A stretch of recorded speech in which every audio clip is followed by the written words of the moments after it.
Hello, everyone. Rhys Tiller with the awesome Rich Hribar on the Fantasy Football Predictive Analytics podcast. Rich, how are you doing, sir? Doing great, guys. We made it to October. September was pretty clean for us in the NFL, and now we're starting to get some action here on some movement these last couple of weeks, and kind of throwing a wrench in the season. I think we were taking it for granted. Those first couple of weeks are running real smooth, and now everything's starting to be thrown into a little bit of chaos here. So hopefully we get through it, but. Yeah, we're starting to see like COVID actually make its appearance after kind of like 3 weeks of dormancy, waiting for that shoe to drop, and it has. The funniest thing I saw, and I haven't shared this with Rhys, I don't think, and Rich, the funniest thing I've seen on Twitter the last couple of weeks was we're entering the fourth quarter of the year. Let's just hope we're playing the Falcons. Yep. I see. And so, it's just one of those things. All right. So Rhys is 14 for the audience. And I say this because Rich has a Zach Morris Saved by the Bell Twitter avatar. And he kind of uses that same picture for some of your other teams, right? Yeah. And so Rhys doesn't know who Zach Morris is, much less it was a popular TV show long before you were born. And how'd you get on the Zach Morris lookalike train there? Rhys has some Zach Morris hair there, kind of. It's not that long yet. Yeah, it's looking there, man. We get you some high tops. You'll be playing the part. It's I've told the story a few times why I have the avatar, and what's funny now is since I've had it, it's come out that Zach Morris is trash, like YouTube channel, and the show has not aged well. And Rhys, you weren't a lot that grew up in the '90s, and we've learned a lot from the '90s. A lot of misogyny and stuff was rampant in TV shows back then. But the reason why I have the Zach Morris avatar is on the show. Zach Morris, kind of no matter what happened, like he always had an answer to it or a pivot.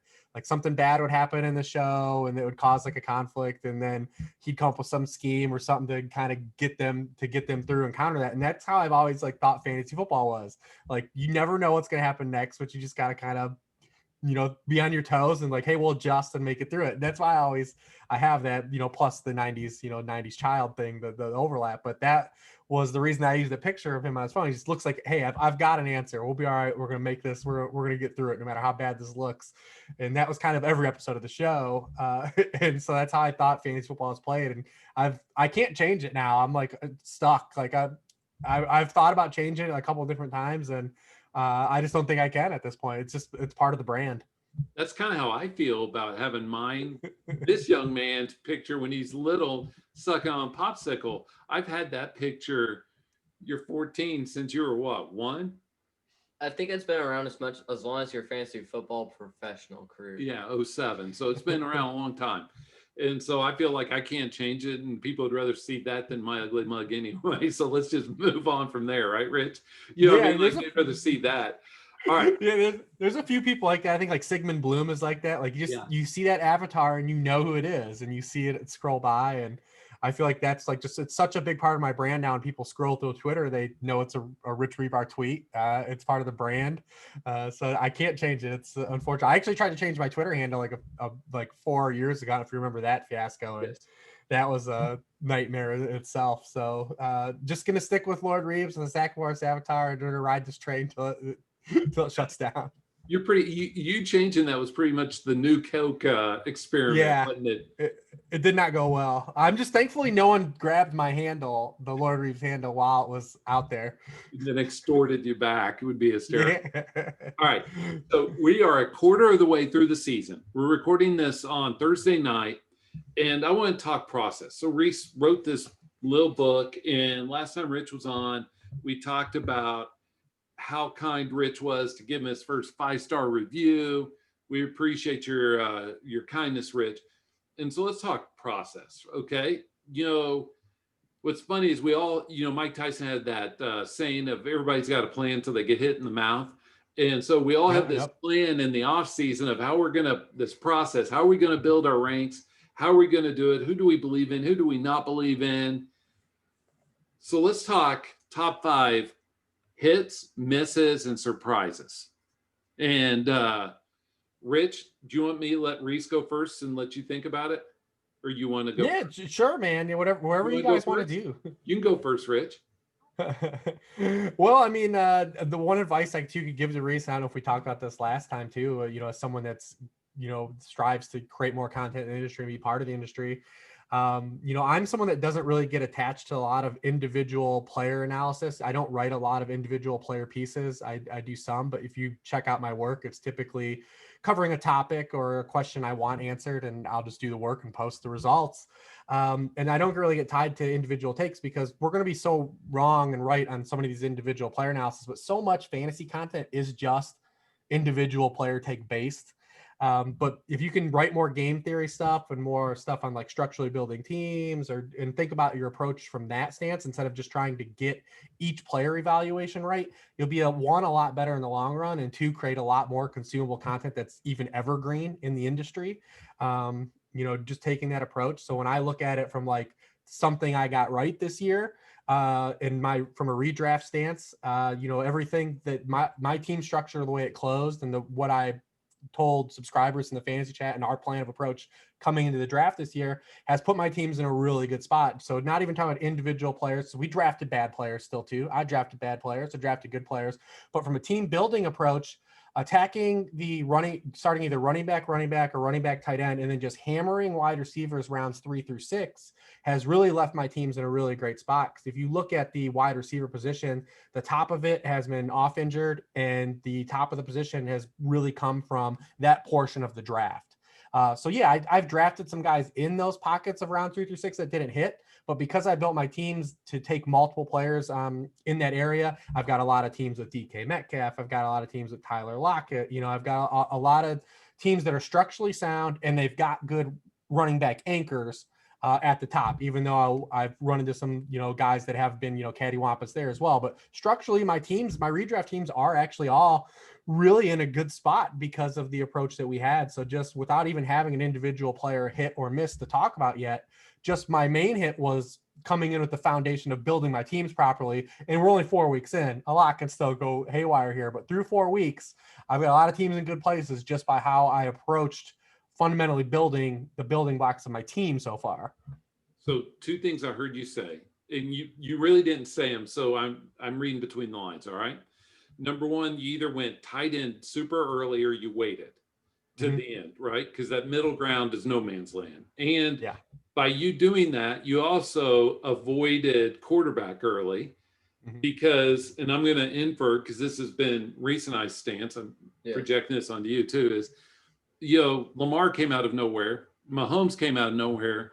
The quarterbacks that have been drafted at the top, just from a process standpoint, they haven't finished at the top. We see Dak now at the top, and he was quarterback 3 or 4 or 5 drafted. And anyway, it's pretty interesting. What other things do you think of process-wise there, Rich? Yeah, and I was I don't know if you guys have had Davis Maddock on this show or reached out to him at all, but I did a podcast with him in the summer, and we talked about how the real honeypot for quarterback was the second tier this year. Yes. Because they were the guys, because, fantasy's changed a little bit to where the athletes that played quarterback that were runners, and, I started the Konami code, in 2013 about, Tim Tebow and, Terrell Pryor, and their fantasy worth was undervalued because they had these high floors, but they weren't scoring points in the passing. You were getting these rushing points that gave them high floors, and those points were weighted because rushing points are more weighted than passing points. But now we've had a transition to where these guys that are running are also great throwers and tacking on these, 30 touchdown seasons. So we talked about that honeypot. You wanted to get a guy and wait to the last guy in that tier, whether it be Josh Allen, whether it be Kyler Murray, whether it be Dak Prescott, whether it be Russell Wilson, because that was your last chance to get one of those guys. And then either if you miss there, then don't go back in and get the Breezes of the world, the Jared Goffs of the world, then wait longer and maybe attack and wait up for a guy like Joe Burrow that had the upside to be one of those types of players that is an athlete. I compared him to, as a rookie prospect, I compared his situation very much to Andrew Luck, how many he's going to have to drop back. He's got sneaky athleticism, and probably going to throw like 600 pass attempts. He's actually second in the NFL in dropbacks.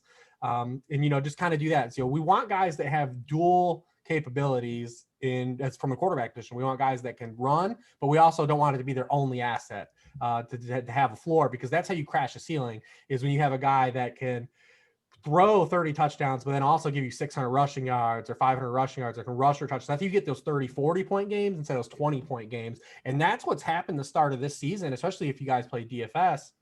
These guys, you would play like a streaming type or pay down at the position that, you know, I'm going to go down, I'm going to play Ryan Fitzpatrick, and I feel good. I can stream him. He's getting me 20 points. Feels a great streaming pick. But in a DFS stance, he can't compete still with those guys.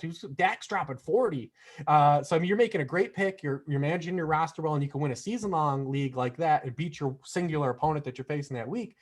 But from an overall construct of like having to like be high scoring or win these best leagues, those are the guys that are dropping bombs right now.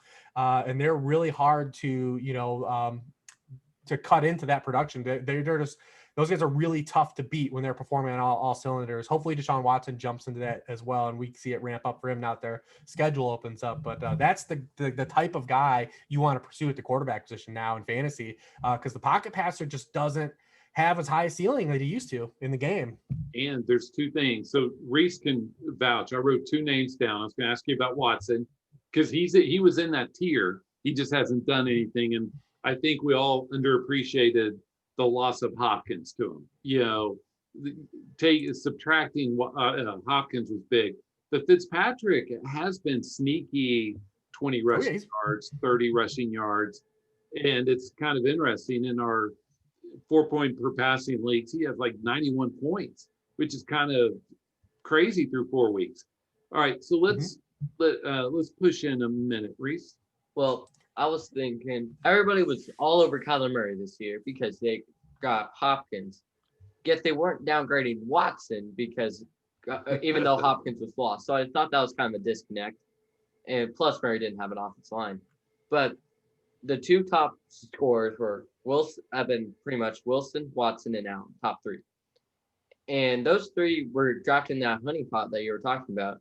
The other surprises have been like Aaron Rodgers, who's been throwing for a lot of touchdowns, even though he has played the Falcons defense, who apparently you could somersault and still catch a wide open touchdown, as we found out in football. But the other piece to that, Rhys, is if you look at Wilson, bad defense. Dak, bad defense. Arizona, bad defense. So I think those quarterback numbers will normalize a little bit, Rich. Even Buffalo's, you know, when you look at them, they're bottom third, bottom fourth of the league in giving up points to receivers. So I think that they're having to score a lot to keep up, or you know what I mean. And so it's interesting. How about tight end? So what your process, what'd you learn, hits, misses on tight end? Yeah, just to touch on that. And Rodgers, he looks fully back after kind of like a 4-year period of really being kind of mediocre, you know, which is, you know, crazy to say when you think of, you know, where he's going to be at the end of his career. But he was, I mean, it's really no way around it. Even from a fantasy stance, like he was a mediocre asset. And for him to do it with Devontae Adams injuries, and then they didn't even have Lazard on Monday. So he's done it a couple different ways, and you'll get Adams back. And, you know, that's even another feather in his cap, but he's playing phenomenal. He looks like a guy that, like 2016 was the last time we saw this version of Rodgers, and he looks great. But yeah, tight end. Yeah, I was avoiding that mid tier, and it's, you know, I did an article on that, just how that's always been a trap spot for everyone. What you usually typically see happen in a typical fantasy draft is you have your top tight ends go, and then someone falls into no man's land and they say, oh, I've got to get the next tight end, or someone doesn't stick out and they do it and they reach on a guy that's really not that good of an asset to have in the first place. And then, you know, you kind of just throw yourself like in a haywire, and you have to probably end up scrambling to stream the position anyways. That whole area was pretty nightmarish so far. Darren Waller's been good, but everyone else has been kind of a nightmare. There's really no way around it. I think Hunter Henry's been okay. You know, no touchdowns, but, you know, he does have 5 or more catches in all his games but 1. So he's just been okay, but he's not winning you anything. Evan Ingram's been a disaster. Hayden Hurst hasn't hit. Tyler Higbee's had his, you know, routes run dropped every game of the season. So if you really reached on one of those guys and got in there, not looking good. Not looking good right now. We got Kittle back at least, and we've seen what he could do. So hopefully that helps the top of the position. Yeah, that was the key, was the weight to that. The guys you thought could just make a jump, the Jonnu Smiths, the Hawkinsons, the Noah Fants. And if you didn't, then you end up streaming, you know, so be it. But at least you use significant capital Because those guys that we mentioned that didn't hit, the Higbees, the Ingrams, those guys were going around a draft spot where you were still drafting good receivers. You were still drafting good running backs. And, that's why you want to avoid those guys at those spots, because you need depth. And this season, more than any season, we were finding out that depth matters the most. I had a question we talked about our podcast with Chad Scott about like trading depth this year. Cause typically if you're like, oh, I've got running back depth, I'm going to move it. This year, there's a little more trepidation to saying that, I'm going to move my depth to just make my team more top heavy. Through these bye weeks, these games getting moved, the amount of injuries we've had so far, there's definitely a little bit of pause of saying like, hey, I ran into James Robinson, I'm going to sell high or try to package him for another piece and move and make this part of my team even better. There's definitely a little bit of extra thought this year that goes into how you want to manage your depth, even if you're looking strong right now. Oh, yeah. Well, to me, it's crazy. You mentioned Ingram and Higbee.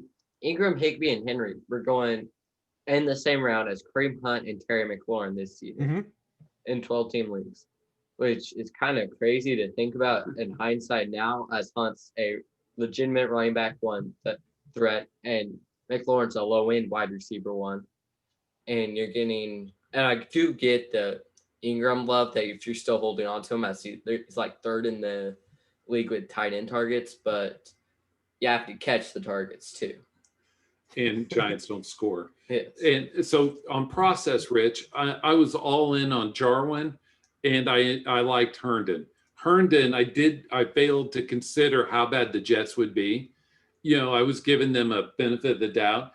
But Jarwin, I think my process was good. Now seeing Schultz do well, but sometimes your process is good and things just don't work out. But it still improved the process, get better outcomes, right?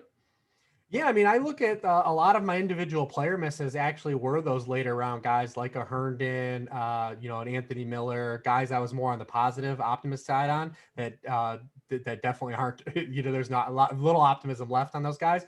But those guys were aim small, miss small guys. Like Herndon didn't hit, but like I have like no ill feelings about Herndon not hitting because he never costed anything in the draft and he didn't hurt my process. Like he wasn't a core player on any level. So yeah, I missed on the player eval, but it ended up, like I said, it's not something that was part of my actual team structure that I was contingent on the success. If he hit, it was going to make me look good and help my teams, but him missing left me exactly where it was, taking them at a spot, 12th, 14th round, taking a tight end too, that doesn't hit. No harm. Irv Smith's another guy like that. You want to say like, yeah, can Irv Smith make the jump? Let's find out. Nope. All right. Well, throw him back in the sea. We've got another guy and we're going after. And like Anthony Miller, Mike Williams, wide receiver fives, those guys, you miss on those guys, but it doesn't hurt you. When you have to take those guys as a wide receiver 3 and miss, now you got a little more implication. And how you build your team. So like I said, like that whole pocket of where we were just hammering wide receivers. I mean, I didn't draft, didn't nail 100% of those guys, but because I was getting 4 to 5 guys in that area of the draft, you miss on 1 or 2, but have 3 or 4 solid hits. Like your core is still good. I think like Hollywood Brown, I got a lot of him and he hasn't hit yet. I don't want to say he's a full on miss yet either based on his usage, but I've got him surrounded on a number of teams that are with guys like McLaurin or DK Metcalf and, Calvin Ridley. And those teams are doing really well with Hollywood Brown still kind of nursing his way, trying to fill out what we even really have there with him. Will Fuller is another guy. 3 of the 4 weeks, he's been great. He's been awesome. We had the one scare, the Will Fuller scare, and I'm sure we'll have another one, but he's been great 3 of the 4 weeks. And, that just building my teams around those wide receivers in the area of the draft has really benefited how my teams are looking right now. So knock on wood, and it holds, but so far so good in that area. Think about all those tight end ones that had hamstring injuries. It's crazy with Adams, Michael Thomas, Julio, Godwin had concussion too, though, right? Yeah. Evans, Galladay. I just meant though, that's why having depth at that position is keen. The other thing on tight ends is we look in the top 12. I don't have it in front of me, but Jimmy Graham's the tight end 1. He's like number 12. Tanyan is number 1. Number 1, and there's probably another one in there, and they were all waiver wire guys. You know what I mean? Like that's why every year Every year at that position, we try to suggest that it's the deepest it's ever been. It's strong. There's a lot of athletes. We like these guys' spots, and every year, Lucy pulls the football on us, and we're all scrambling. The other crazy thing about Tanyan is we all liked him last year. You know, I mean, everybody was kind of mucking around on him, stashing him, dropping him, stashing him, dropping him. And then in week 1, Josiah Delgara, or however you pronounce his name, got more snaps and got hurt. You know, I mean, like, that's how tenuous this is, that we could be talking about Josiah instead of, you know, Big Bob Tanyan. And so anyway, all right. Any other so how about like your hits? Did you have any like hits that you think, man, I'm sure I'm gonna wear out my arm patting myself on the back? Not really like hits. I think more of my things were like, either, like I said, structurally were my best. Just my approach was what I think has been the strongest so far. And I don't have, like, my redraft, I don't have any like dying teams right now 4 weeks in. Just having that to be said is a positive. I had some things work out for me so far. I had Zeke ahead of Saquon. That's looked good so far. I was avoiding AJ Green at all costs. He was a guy I wasn't touching, so that's worked out. A pre-draft, I tried to emphasize that Justin Jefferson was a good outside receiver and not just a slot receiver, and that's kind of looking good the last 2 weeks. Yeah, I mean, I don't, like I said, I don't really get tied into individual player takes. That's why you don't see me have to like go back and circle things on Twitter and say like, here, I called this. That's not really my brand. It's not really the way I play. I play in so many leagues either too. I'm not forced to get tied to one guy. You know, I kind of spread it around, and I'm looking for team structure first instead of just individual players, because I understand individual player process and like what we are going to diagnose these players are going to be wrong. We're going to be wrong a lot. So I try to go for team structure first, especially in building teams and entering a drafting saying, I have to have Calvin Ridley on this team. Like I would like him. I thought he was undervalued, but like I was never at a point where it's like I entered a draft and said, I'm getting him at all costs. Like if I don't get him, it's a loss. Like there's no way, like, you know? So yeah, I don't really like, I don't know. It's not really my bag either to circle back and say like, yeah, look, I called this. It's not my thing, but you know, it's gone well so far. The analysis that I dropped this off season. Well, I will say this, and my brand is not to, one of the analysts on TV says the football doesn't spike itself. And, you know, that's not one of my kind of things, because as we were talking before the show, we're all wrong so frequently that taking victory laps on the 1 or 3 or 10 that we get right just seems silly to me. I don't mind it as long as it's, you know, as long as it's done in good taste, you're not harming people. I don't mind, because it's the same thing, like you said, an end zone celebration. Hey, you score a touchdown, man. If you don't want the guy to score, keep him out of the end zone. You know, that's the same, you know, same process. As long as no one's out to maim anybody, I have no problem with people doing it. It's just not typically my bag. And so, I mean, it's not really my thing, but yeah, I mean, I've got some things on some red on my ledger as well. I think the biggest thing that I did this year, well, 2 specific players, was just not emphasize the talent level of the players and, you know, over their situation. And I think one is Keenan Allen, and just being more down on his overall situation coming into the season, you know, having Anthony Lynn, getting rid of Phillip Rivers, all the signals they had that they wanted to run the football more and be a slower paced team, and just kind of putting that into too much of his projection and too much of his pessimism, and just saying like, hey, Keenan Allen's been really good his entire career.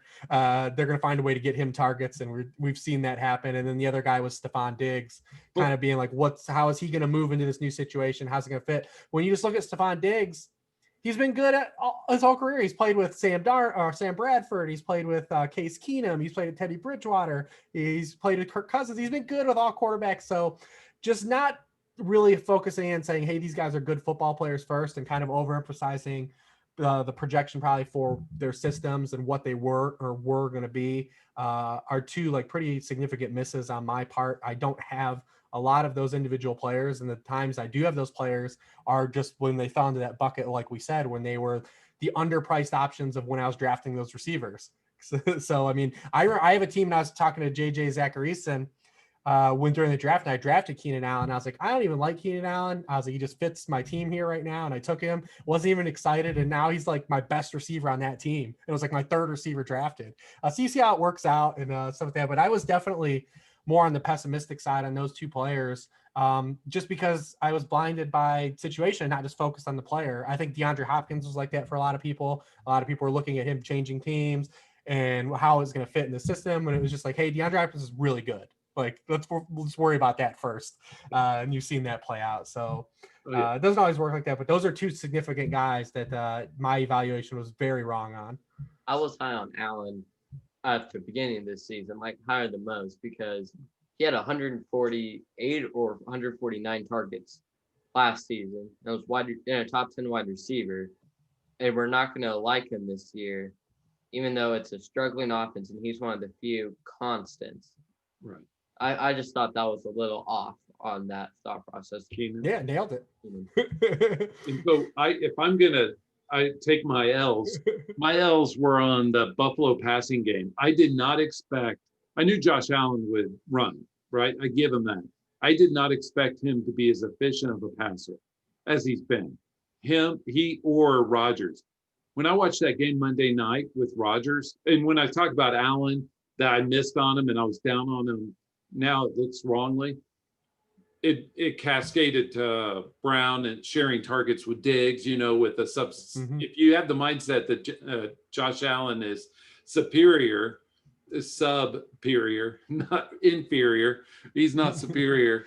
But if you have that mindset, then how can John Brown and Diggs share time and be good? But Rodgers, I will tell you my one observation from watching that game against the on Monday night with Rodgers. It felt so much like easy for me to say, Jared Goff when McVay came to town, calling the right play at the right time. Rodgers had a lot of guys wide open that night. Oh, everybody. I know, but I think that LaFleur called an amazing game, and we're giving the credit to Rodgers, and that's good.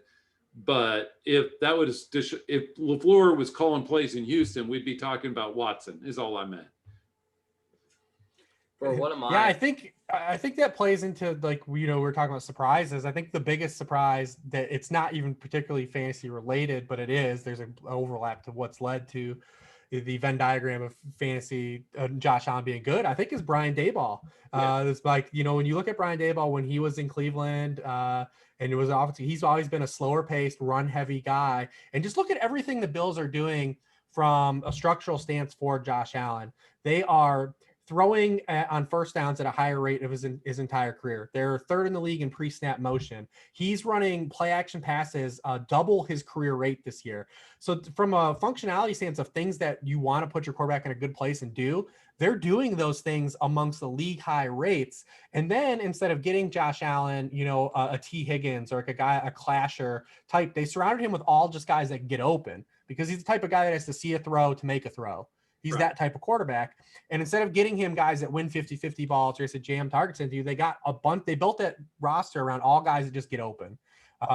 So, I mean, you tie that in with Daboll's approach and how they built that team around Josh Allen. They've put Josh Allen, and not a lot of teams do this, they've put Josh Allen in understanding his shortcomings and put him in the best possible situation to succeed.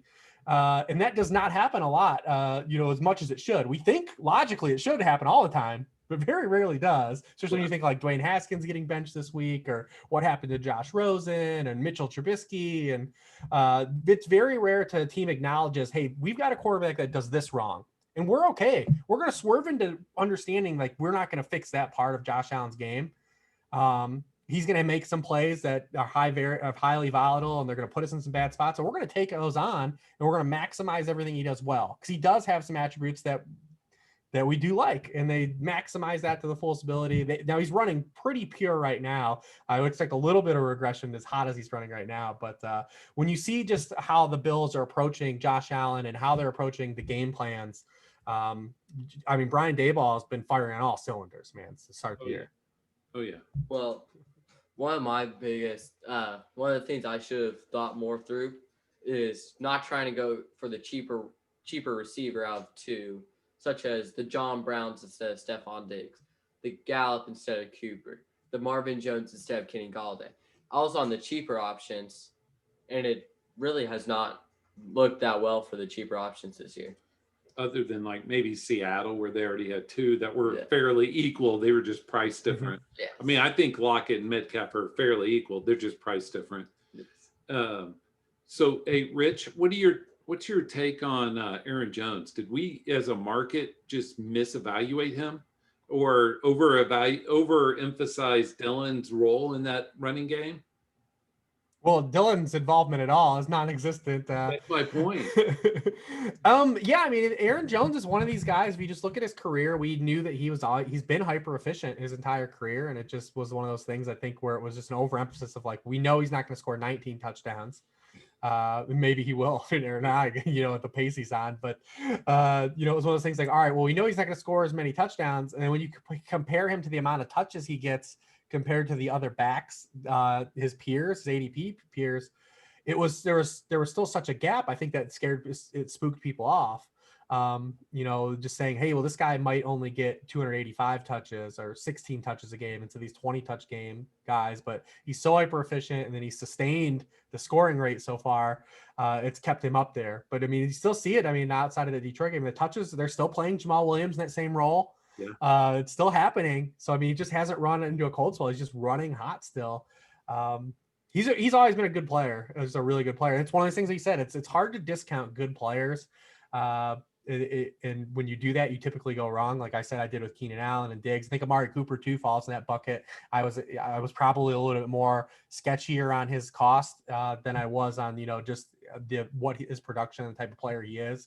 And we're seeing him just kind of hit, and he's had consistency to start the year. That was always his one knock on him, is he was a volatile player and more on the inconsistent side. And he's been awesome all 4 weeks of the season.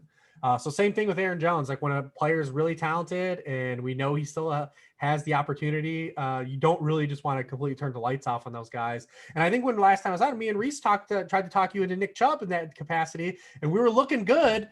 Until the injury. Do you remember my take on that, Rich? Do you remember what my perspective was? But No, Rich, do you remember that? Well, you were just wanted Hunt for the, you thought just Hunt was the cheaper option and thought the upside is there. I thought they were equal, and might as well have the 5th round guy versus Right. the 2nd round guy. And it was holding. If you look at them, they were pretty much equal. And Yep. And if you remember back on the show, I said it was like the Priest Holmes, Larry Johnson call from the Chiefs way back when, where they were both worth their value. And I think Chubb and Hunt, if neither was injured this whole year, would both be worth their value. Yeah, they were both getting there. Yeah, it's just the same thing. The people that were down on Chubb, it was easy from like an analytic stance to highlight. He's not going to be involved in the passing game as much. There's going to be this role reduction and sharing carries, but the same thing circles back to bet on player talent. Yes. If the guy's proven he's already been good, bet on him continuing to be good. But Hunt was good. Hunt was really good. That falls into that. That might be the same reason why we're all high on Clyde Edwards-Helaire, because of Andy Reid. Right. I get that. All I meant, though, is Hunt was really good in Kansas City. And Right. if he was in Kansas City now instead of CEH, we would think of them similarly. I don't mean that to be a bold take, Rich. I just mean the Kansas City offense opens it up like that. Do you? Oh, yeah, absolutely. No, absolutely. And it's the reason like you say, it's the reason they go in on a guy like Hunt too, is to say it's proven. Hey, this guy has already performed at fantasy RB1 levels. We've already seen it. It's in the bank. It's already proven. So like, we know that exists. Like, let's not throw the baby out with the bathwater, just in a sense. And that's kind of what we say when you think about Nick Chubb, Aaron Jones, Amari Cooper, Keenan Allen, Stephon Diggs, all these guys that kind of the industry fought back and forth on. Player talent still matters. And if guys have proven they're good, you probably at least want to stock them continuing to be good players, especially when they've already told us, what is the, I don't want to butcher this off the top of my head, the Maya Angelou quote, if someone shows you who they are, believe that's who they are. Yes. I know that's very verbatim and it's not exactly the quote, but that's the same line of logic here with all these guys that we want to fight back on and pick apart all for 7 months going into the off season. But bet on good players being good players. And I want to pile on, and Rhys looks like he has something to say. there's something we haven't touched on, Rich, that I think you have avoided, and I avoided for the most part. And that is staying away from those running backs that were past their prime. You know, those third round Le'Veon Bell shares or Gurley shares, they're never going to pay off because you're buying them at the peak. You know what I'm saying? And I just cannot get there. And even like teams that when they tell you this is who they are, the Rams can't run the ball, so everybody's pushing up Cam Akers. Like, why don't we invest in somebody in a team that knows how to run the ball? And so anyway, what are your thoughts on that? I mean, I thought that there was this valley in that third round running backs after you got through the Aaron Jones, and then it hit a cliff, and now I guess Melvin Gordon's good enough. I guess Gurley or Bell is good enough. Fournette was there some. But do you think we're going to see that every year? I mean, pretty much. I mean, that falls into what I led the show with. I mean, that's why my draft approach this year was built around that. I was avoiding that tier of running backs. I wanted no part of that group of running backs, and that RB2 group has historically been the higher bust rate spot, whereas, wide receivers in that area, the hit rates are still strong. So I wanted to structure my drafts around, getting running backs early and then avoiding to have to take those pockets running backs. Because when you build a team and you took an early round wide receiver or someone early round tight end, or you reach one of these quarterbacks and you're saying, well, now I foregone the running back position. Now I'm looking at it. Oh, I've got to get Todd Gurley on this team, or I've got to get, Le'Veon Bell. I've got to take a running back too. And some of those guys, there's been a couple of those guys that have worked out. I mean, Chris Carson's has been a good pick, and he's held on. But my whole approach was avoid that group of running backs, that landmine area. And so far that's played out that because a lot of the top running backs outside of James Robinson have been top running back draft picks, guys that were high. And not all the top running, doesn't mean all the top running back draft picks were hits, but all the guys that are leading the position more or less were guys that came from that portion of the draft. So you wanted to bite the apple in that area of the draft. Whereas when you look at the wide receiver position, like we talked about, the guys that are all at the top of the position there are from the area, that pocket, that rounds 3 through 6. Those are where you want to get your bites. You want to get a bite there and get multiple swings. And if you got multiple guys to hit at once, you're looking probably pretty good. Even if you had a Joe Mixon, even that has had one good week out of 4, or Josh Jacobs, who's had 1 good week out of 4, but they're not absolutely burying you either. They're down weeks. These RB2 weeks they're producing because your receivers are still good and you've got a running back getting touches. Your teams are still structurally sound and able to compete, because there's a lot of teams out there that either took a wide receiver early and they're not hitting, and then by process of doing that, then had to chase running back 2s, and then it's a snowball. It's a snowball effect, and now their whole roster is just in volatility, and it's hard to come back from that. Well, you mentioned running back touches. I was really surprised when I saw this. Derrick Henry is on pace for 480 potential touches. That includes carries and targets.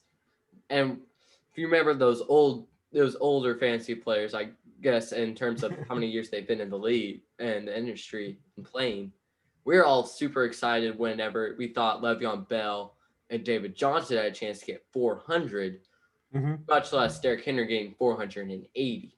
It's 30 a game is what you're saying. Yes. Yeah, and they're all rushes, which is a bummer. Still, we're still not seeing him used in the passing game. He is on pace for like a career high, like 48 targets. If we get 16 Titans games at this rate. I wore this shirt just because of there being knuckleheads. If those of you listening, I'm wearing a Titan shirt just to troll Rhys as much as I can. How does that troll me? I don't know, but I'm trying. But the other thing about Henry getting those targets early, Rich, is that he got those before Evans came back from injury. I think Darrington Evans is going to cut into those targets. Maybe not carries, but targets. Yeah, and it's the same thing with like Dak, and there's a lot of things that goes into these. We're still in a very small pocket of the season, even though it's a quarter of the way through. A lot goes into building what the volume a lot of these guys have had. I mean, you look at Dak Prescott's not going to throw for 6,700 yards. It's just not going to happen. He's also not going to it's throw the ball 800 times. Yeah, I mean, same thing you bring it up with Derrick Henry. Like, there's going to be a period here where there's reversion and there's some games where they don't touch the ball, or the Titans are 3-0 right now too. Like, there's going to be a game where the Titans are getting blown out in negative game script, and Derrick Henry's not going to be that involved because he's just not that type of player. When the Titans are down 17, it's not going to be Derrick Henry handoffs. That's just not the way they're. So, I mean, we'll see some reversion. The same thing with Dak. There's going to be games where the Cowboys actually do lead. The Cowboys have led for the fewest amount of snaps in the NFL. The Jets have led for more offensive snaps than the Cowboys this season. There's going to be games with the. I saw your tweet on that. Yeah. Rhys. Yeah, so there's going to be games where the Cowboys actually lead early. It hasn't happened yet, and Zeke's going to get some carries. It's going to happen, and that's when your Dak Prescott 55 dropbacks turn to 35 dropbacks. You know, and that could happen this week. Right, exactly. And we'll see some reversion on that stuff. So it's still 4 games. I especially when people freak out about wide receiver targets in 4 games, because it's wide receivers. We already know, like, it's the most hyper variant position anyways. So when people freak out of like a guy not getting targets in 2 of 4 games, it's like, hey, well, that's par for the course. It's just we're operating in a sample of one. You always want your teams to start off good. Starting well means a lot in fantasy.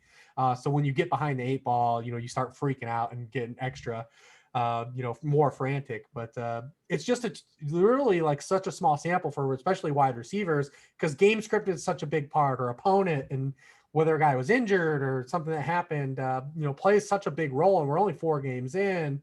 To go off the deep end on some of these wide receiver takes is also like, you don't want to push the panic mode completely yet. Especially DJ Moore's prime suspect number 1 there, right? Yeah, and he's had 2 games where he's had a 30% target share already too, and just 2 games that were down. But when you look at Carolina, we know that now there's really no worry about Ian Thomas or Curtis Samuel having large parts of this offense, which some people might have thought one of those guys could have coming in. So kind of 4 weeks in with them really not being a part of things only shows you it's still Robbie Anderson, it's still DJ Moore, and it's still the running back in that system. So targets will still find DJ Moore. He's running a route on 90% of the team dropbacks. Still, it's still a situation you want to be a part of. Carolina surprised me, though. For them to be 2-2, beat Arizona, that's surprising. I mean, we all had them penciled in. Hey, what happens if they get the number 1 pick? Yeah, absolutely. And their defense has been adequate. It hasn't been as bad as we thought. It's not good by any means, but just having an adequate defense is a big deal. And Teddy, there's a reason Teddy is the best quarterback against the spread, best active quarterback. I mean, he doesn't lose games. He's that old Alex Smith corollary of, like, he's not going to put you in a bad spot. So right. And especially when you have a bad D, you can't have those turnovers. One question I have for you, then I was going to let Rhys pepper you. So I see the Washington football team, I almost said the former name. I see the move to Kyle Allen as pro Terry McLaurin, because he only had eyes for DJ Moore last year. He loved him some DJ Moore, and I think he's going to love him some Terry McLaurin this year. Kyle Allen, that is. What are your thoughts on it?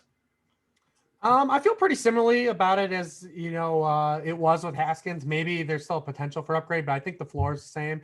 There's just nowhere for the targets to go. Kyle Allen was, objectively bad. Any pass beyond 8 yards was awful.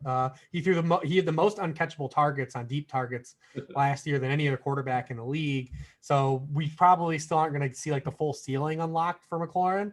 But he's already had a high floor even with Haskins. So I think it's just really kind of more par for the course still, with maybe the added upside of if Allen does hit. But I think even going back to college, Kyle Allen has pretty much shown that he is not really a viable quarterback or commodity. I mean, it's the guy that was benched at the transfer at Texas A&M, lost a job to a random guy at Houston. Like I don't even know the guy that he lost the job to.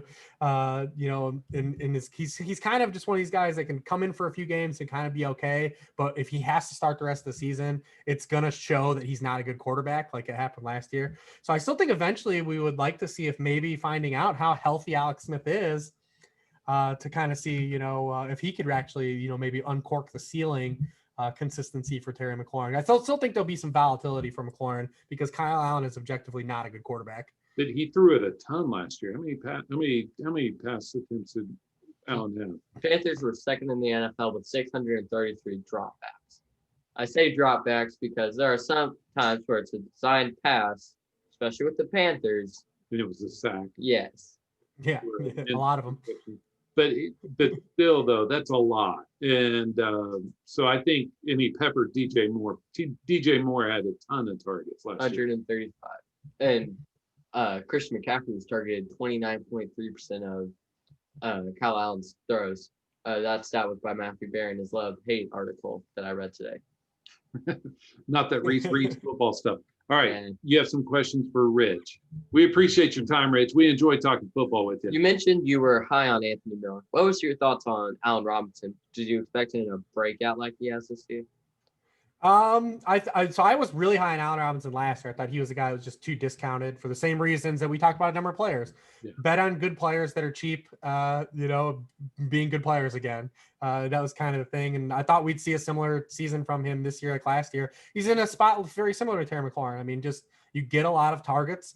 There's going to be a lot of uncatchable targets mixed in there, and it's going to cause some volatility like we've seen. But there's really no one else to really threaten him for targets. So I had him right in that bucket. I like Adam Thielen a little bit more. I drafted Adam Thielen a lot more, but I have Allen Robinson too in that same tier, and was drafting him. And I think that's what we've seen so far from him. He gets a lot of targets, and then still there's floor potential just based on the types of targets he gets from his quarterback play. Did you expect Newton to be a quarterback one? Because I think for both of us, we didn't expect Newton to be able to stay healthy. We didn't expect Running it to be as much. COVID, Yeah. and the only reason why a lot of times he was viable was his rushing, and we were surprised that Josh McDaniels changed the offense so much to help Newton. Yeah, I mean, it was good. We talked about Dayball and what they did for Allen. I mean, the Patriots have always been a team that acquiesced to what they have. So, I mean, we just needed to see from a health stance, Newton prove it. He was a guy I drafted a ton of for that same reason we talked about.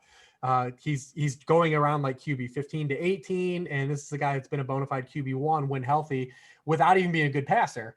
So, like, why not just nibble? And if it doesn't work, we throw him back. And it did work. Outside of the COVID week and and he didn't play well in the Raiders game even before that. But there's the same reason to take a shot at him, and the Patriots, being an organization that is intelligent, put him in a good spot. Not just him being healthy and being able to run. You knew week one when they completely tailored that offense to him running, you were like, oh, we're gonna be okay here. Like we're gonna be okay. And then he was lights out in the Seattle game, and then the Seattle game was more impressive to me just because you saw him as a passer back to being dialed in, and you saw that's when you saw the real upside again. Because in week one we saw the rushing, we're like, okay, he can be a streamable floor player. He can have these low end QB1 weeks as a runner when he rushes for a touchdown. But then the Seattle game, when they had the chase game script and they had to pass their way to fantasy points, that was a big light bulb moment. Maybe he won't do it against non-Seattle opponents, but we'll see when that happens. But that was a big okay, Cam might have some real juice for us this year. So he was a guy worth taking a shot on, just because we wait on quarterbacks. We said when you wait on quarterback, you want guys that have that dual tangibility that can run and throw, and he fit that bucket. So he was a guy on my radar. The other thing, the tweet I put out Sunday, I guess it was Sunday, may have been Monday, that I very much think that if Newton's playing for the Patriots, they have a chance to go into Arrowhead and win in the playoffs. Is that? Yeah, I mean, it would have been nice to see him playing. What I think their game plan on Monday would have been completely different with Cam. I mean, I think it was going to be a big run centric offense against the Chiefs, a ball control. And there's a lot of fragility to that approach as well. You have a turnover or the Chiefs just come out and score quickly. But that game was 6-3 in the third quarter. I was thinking the whole time, if they had Cam right now, this game would have been playing out just exactly how they wanted, but they would have had better quarterback play and probably more functional offense. They might have even been ahead at that time. So it'd be interesting to see if they do get a chance to replay them in the playoffs with Cam, active for that game, how it plays out. Did you like what you saw from Damian Harris in that game? So. I mean, it's just seeing any signs of life as a positive. He had the one long run. But I mean, it's one of these. It's just a situation where he played the Sony Michel role. He looked a lot like Sony Michel. Is he going to have a chance to score a lot of touchdowns? What happens when Michel is active with him? Is it going to be do they play all four of those running backs together? Because they still like Burkhead. I mean, Burkhead's a good football player. He's not a guy that's that they're going to warrant to give a lot of touches to weekly. But when they have to play Burkhead, he doesn't do anything that hurts them when they have to play him, and that's a big deal to a guy like Bill Belichick. Yeah. He knows what he has in Rex Burkhead, and like he'll continue to be involved a little bit. They know what they have in James White, so it's just going to be dependent. And then adding Cam Newton is, how many real short yardage bunnies are these guys going to get with Cam, being involved. So I think he's fine if you want to pick him up through these bye weeks, kind of see what you get from Michel's health stance and see just how it plays out. He's not a guy I would be outright avoiding, but still definitely have some ceiling questions of if he's going to be like a true guy that is more of just a patchwork guy for your team or can actually help you. Yeah, on that note, they are very much not worried about tipping their hand. Rarely run with James White in the backfield and always run with Sony Michel or Damian Harris and rarely throw out the back to the backfield. And if you're playing PPR league and you have Sony Michel or Damian Harris, you have to bet on breaking a long run and getting a touchdown just to hit running back 2 territory. And so am I wrong on that? I mean, you got to catch passes to be able to be a week-to-week starter. And so for that reason, I've kind of avoided him, other than if you're in a non-PPR league, he's worth a stash just because, right? Well, yeah, absolutely. It's the same thing we talk about with quarterbacks wanting that dual tangibility. It's the same thing for running backs. Like, we want guys that can't get games scripted out of the game. They're going to be in no matter what. We've seen it with and Zeke's probably a high level example, but the Cowboys have trailed the whole time and Zeke's not coming out. He's still getting 20 touches a game. They're not rushing, but like we said, that there's some fragility to Derrick Henry. Joe Mixon's a guy we've seen through 3 weeks. When the Bengals are trailing, he doesn't play in 2-minute drills and he doesn't play in the 4-minute offense. Maybe that will change going forward, but there's a reason Joe Mixon had his best game of the season when the Bengals led wire to wire. And they were, there's a reason why, and he stayed on the field. I mean, Josh Jacobs is a little bit like that. When the Raiders fall behind, you will see if it's a problem for Derrick Henry. But that's why we want to pursue those guys that can't be game script out of the game. They can catch passes. They're always functional. That's why we elevate those players. And that's why they're important to us. That's why we want those guys. Do you believe that's the way James Robinson is going to be? So far, he's passed the smell test of when your team gets blown out, can you still provide good fantasy games? In the last 2 weeks, they've just been in completely negative game script, and he's been a really good fantasy asset. And last week, he actually ran more pass routes than he had, and he's starting to cut into that Chris Thompson, starting to push him out the door a little bit too. So, yeah, I mean, I actually was on James Robinson a little bit in pre-draft. I've got him on a lot of teams because he showed out from like a model stance, like just because he was a workhorse running back and he had a good production profile. But then when he was undrafted, he kind of just dropped out, and I took him in a few like 5th round rookie drafts and just took some shots, given that Fournette was a free agent. I knew it was at worst Fournette was going to have 1 year in Jacksonville, and he was out. And but I've been like struggling, like, do I sell high? What do I do with him? Because he's hitting right now, and you feel good because it's like a player you weren't counting on hits, but it's like, do you want to move? And there's always some gray area. And like I said, this season is real tough because when you have depth, I feel like you need depth this year too. So it's really tough to just want to sell him and give him away. I'm really struggling what to do with him. I will say history and dynasty has been where you want to sell high on those guys. We've had a lot of guys flash and then go bye-bye. And so you want to sell. One guy I wanted to ask you about, because I picked him up in I went on the free agent blind bid. I went 30 to 40%, which is a lot in a dynasty. And that's D'Ernest Johnson. I think the way Cleveland has opened holes, that D'Ernest could, I know you're from the Cleveland area, Ohio. But Ken, what do you think? So D'Ernest Johnson is very similar to what we saw with Benny Snell last year. They're very similar players. Not very athletic, grinders. They're going to get you what's blocked. Not really crate on the second level a lot, but just positive yardage, not really going to be assets in the fantasy game. Very Benny Snellish type player. He ran a 4.840 too coming out of school, like Benny Snell. Not much of an athlete, but it's going to do that. So I think when you look at the role Nick Chubb was playing, complementary with Kareem Hunt, so Kareem Hunt's role probably grows. The Kareem Hunt role expands. The Nick Chubb role shrinks a little bit, but Dearness plays the Nick Chubb role. And so we'll see him. And the other factor in this whole scenario is just, the groin injury or whatever Hunt is dealing with from the groin stance. So if Hunt were to get hurt, we would probably see it oscillate back, and then the Chubb role or Dearness role get a little bit more, and then Hilliard plays the Hunt role.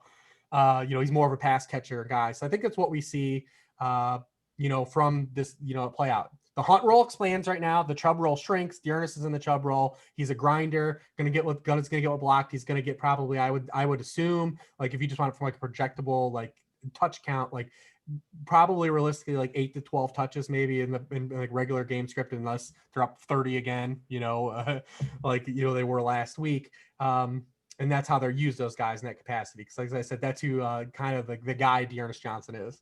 I would even say I think his touches are higher, given Kareem Hunt's tenuous groin.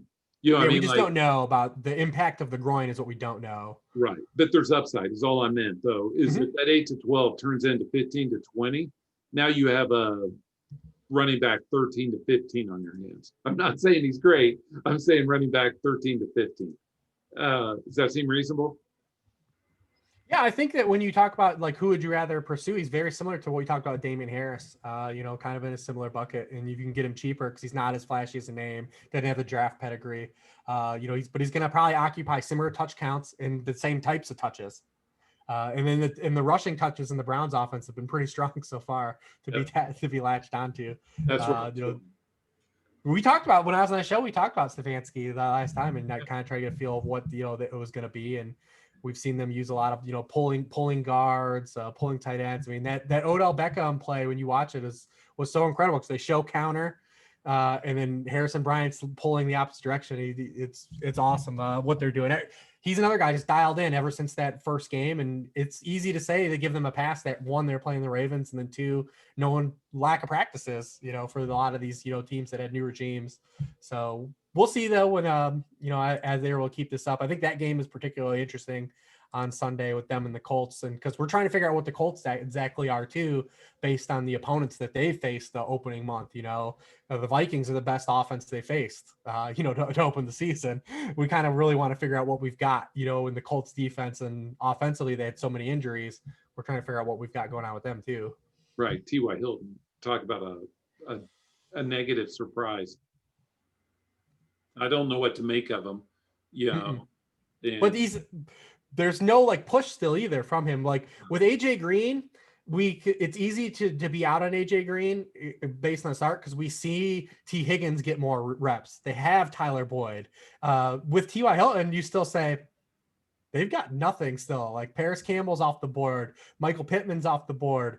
They're trotting out Zach Pascal and Marcus Johnson in 3 wide receiver sets. Like eventually targets have to go to T.Y. Hilton, right? Whereas the Bengals, we say they've got people to divert targets to. Eventually they've got to throw to T.Y. Hilton, right? I have him on too many teams. As we start wrapping up, do you have any questions for Rich? Yes, I always have questions for Rich. So Rich, I look at process for next year for Rhys. Let's say Rhys writes part 2, second edition. If you look at your process, what would you say that, hey, I did this right? We talked about it at the front of the show. How have you improved your process, or thinking about how you would improve your process for next year? Yeah, always growing, always learning. Oh, yeah. The best thing I say is if you want to write about something, ask yourself a question and then just write about it, and don't go in with a predetermined notion of writing the article in that stance. Just ask the question and let everything steer you, and just answer the question and, through your results. And then, like I said, the real edge that you can have, I think, in the industry and in this space right now, which is saturated, but it's saturated in individual player analysis. So, find things to write about that aren't just you talking about how you feel exactly about a player. Don't lead it, don't write about, hey, I want to write a chapter about Stephon Diggs, or I want to write an article about Stephon Diggs. Think about, writing things that, from a top down perspective that can, because that's how you write evergreen content in this industry. If you write a player piece, it's only gonna be good for that, for you to go back and have one of those tweets like your dad said to say, hey, I called this, looked at it. But if you write something that is game theory approach, or it's about a draft strategy, or it's about, targeting guys that, the types of targets they get, and this is what you should focus on drafting your wide receivers or something like that. That stuff you can forever link to or forever put out and say, hey, because it's not just driven about that individual player, about that individual outcome. It's driven by approach. So think about writing more on approach of playing fantasy, because that's the stuff that is still we're lean on in the industry. Not enough people are doing it. It's still a rankings, individual player take based industry, even for being a saturated industry. But there is a lot of room on the table for, approach how to play fantasy football still. There is still a lot of room to get in and write about that type of content. So I would nudge you to go in that direction. I will say that from an SEO stance, that's not always the most popular content. People love to click on player name stuff. They love to click rankings. That's the stuff you do want to just be popular. Those are the pieces that will be popular. But I will say that the good work and what leads people, think about it just anything in life. I don't want to hand out fish to people. I want to hand out fishing poles. And that's the way I approach, fantasy football. That's the way I tried to, hopefully, people treated me like that's why they like to read my analysis or content or have me on these shows, because I would rather talk about playing the game and how you should play the game and the way you can get your edges playing the game, instead of, hey man, we got to take this guy, like Anthony Miller is going to unlock your season. Yeah, because that type of stuff really is, thin and far between, and it's harder to nail, and it's hard to do. It's hard enough to get the players right we believe are already good players, to let alone to grasp at straws. So I would encourage you to just focus on that avenue, and any help you need, you can always reach out to me or anyone in the industry. The good thing about this industry, it's filled with a bunch of people that understand that as the industry grows, it helps everybody. It raises all tides. Fantasy football has been as small as it will ever be every year I've done this. And I don't know when that balloon pops. We'll see, because it hasn't even happened really through COVID. It was a tough off season to create content for people because we didn't know, but we've seen fantasy football in season is still just as popular as ever. And it's just as much of an outlet, and the NFL is just as popular as it is. So I don't know. That was long-winded. I hope that helps. Hope you got something away from it. But always reach out. I'm here for you. The two things I heard from you, Rich, is, and so if we go from player and we look at coach, I think some of the offensive coordinators that have adapted, we should give kudos to. Brian Schottenheimer, Russ is cooking.